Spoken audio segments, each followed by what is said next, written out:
Hey Jack, this is Julian with MovieWeb. How you doing? What's up, Julian? How are you, man? Mate, you made a great film, and I was lucky enough to see the special screening with Marty introducing you guys in New York. And I'm going to Oh, gear the interview towards that because some of the stuff that was discussed was perfect for our audience, right? So the first thing is, how does it make you feel as a debut feature filmmaker to have Martin Scorsese say not only that you made a great film, that your ending is one of the best endings he's seen in years? How does that make you yeah. feel? It was probably one of the most humbling and beautiful moments, of my life so far. I can't emphasize that enough. Marty's a hero of mine. I mean, true hero of mine. He's influenced every one of us in this business without question. Not in this business, he's influenced whole portions of the world. So that he said those lovely things about the film, and that he'd seen the film more than once. It's before it's come out. He's such a. The beauty about Martin Scorsese is he's still such a student of film. He still likes to watch everything. He still has an opinion about everything. He still has a love about everything. And I'm like, it's so inspiring. It's awe-inspiring. And to have him, say those words, yeah, it moved me dearly, dearly. So another thing that was brought up, and this was really fascinating to me, was the fact that, getting Joe Pesci was the reason why you got financing, right? So number Yeah. one, talk about working with Joe. Joe is like a ghost. We all love him, but to see him phenomenal in two spectacular scenes in this film, what was it like working with him? I loved working with Joe. I mean, I just loved it. It's so funny because yes, he's a little intimidating when you meet him first. It's like shit. It's Joe Pesci. He might stab me with a pen if I say something wrong. It might happen. He's got such gravitas, such power. But the beautiful thing is, yeah, the movie did hinge on Joe doing the film. The financing came through because of Joe being in the movie, which is amazing. And he was the second day. So if Joe didn't show up that day, we didn't have a movie anymore. So a lot hinged on him just showing up in that car. So when he did arrive, there was a big sigh of relief, but at the same time, your heart's in your mouth because now I got to go and direct Joe Pesci, which you realize you don't really have to direct Joe so much. The beautiful thing is he responded to the character, and he can do more without words than most people can do entire films, speaking, constant diatribes of dialogue. It's like the man, his presence alone. I said we needed somebody who has his filmography, his history. Our picture of Joe Pesci is so full that by the time we meet him, we have an idea of who he was.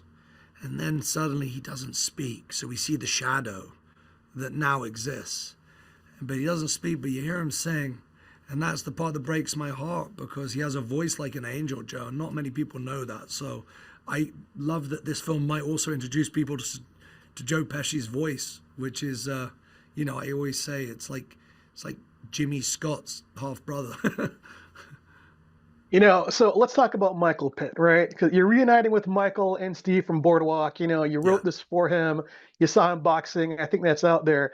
But the thing that blows my mind, you had 20 days to shoot this film, and the incredible fight scene at the end, you guys shot that in 1 day. How on earth was that possible? How do you direct Michael Pitt to have that 1 day fight scene? I've got to hear this. Yeah. 1.5 days. I've got to give us that extra half day. Without that half day, we really would have been dead. But we initially actually had 4 days, and then it turned to 3 days, then to 2 days, then it was 1.5 days. So we were always shaving. But the amazing thing about film is that the harder it gets, the more on your feet you have to think outside the box. And sometimes these beautiful moments of inspiration happen. So what I found from 1.5 days was we did it at the very end of the movie. And Michael had been training pretty intensely for a good year and the better part of a decade out, in the boxing, gyms, but actually for this film for a year. That when we came to the fight, there was such trust there that I said, don't ask me why, just do it. And I had the edit in my head. I knew what I needed. I knew the stages of the fight. And we had three cameras and we moved very fluidly. I was moving people around. I was doing certain things. I said, don't ask me any questions. Just don't ask me any questions. Just let, just trust. And the best thing is we've developed such a shorthand and such love in this process, and obviously the many years we've known each other before, that there was absolute trust. And, they made contact and they really just, as we always say, blood, sweat, and tears, man. But it brought it home. Thank God. All right, so I'm going to ask this question because I know that this is going to be something that you're going to be compared to, right? This film is nothing like Raging Bull, except the fact that it's black and white and you got a boxer, right? So You what do see, you say? you're the best. So what do you say to people out there who want to lump this in the Raging Bull category just because of the black and white and boxing themes? Well, that's why Marty was such a great advocate for the movie, because nothing like hearing it from the maestro himself. He said it's so funny because it would be lazy to compare it. It's lazy because it's like comparing any film that's in the same category as a drama as similar in aspects.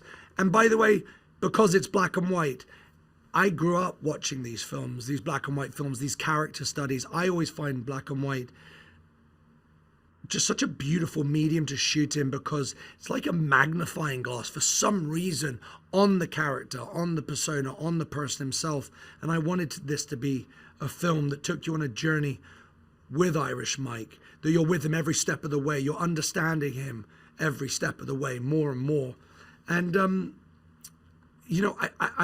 I can't imagine this film being anything but black and white. And I don't always say it's not a boxing movie. It's a film about a boxer. And to be honest, anyone can compare anything if they really do. But you know what? I'd love it if people just took this film for what it is. And I've been inspired by millions of films and millions of people, and throughout my life, this is a very personal story. And I feel honored I got to make it, and I think we made a pretty good picture. You did, mate. I'm going to give it 4 stars. And so I'm going to sneak in one last question, please. What's your future? In front of the camera or behind the camera? Both. I mean, I loved. It's been the hardest job of my life making this film. I can't even say I've added 20 years to it. It takes you away from your family. It's sleepless nights. It's money that you don't have that you pretend you have, and then you lose it, and then you pretend you got more money. And every day has been a fight. It was fight of the day, not day of the fight. But we did it because we loved it, man. And that's the beauty of something like this, is I'd do it all over again because I loved every second. The pain, Awesome. all of it. It's what we do. Great film, mate. Cheers. Oh, you're the best. Thanks so much, man.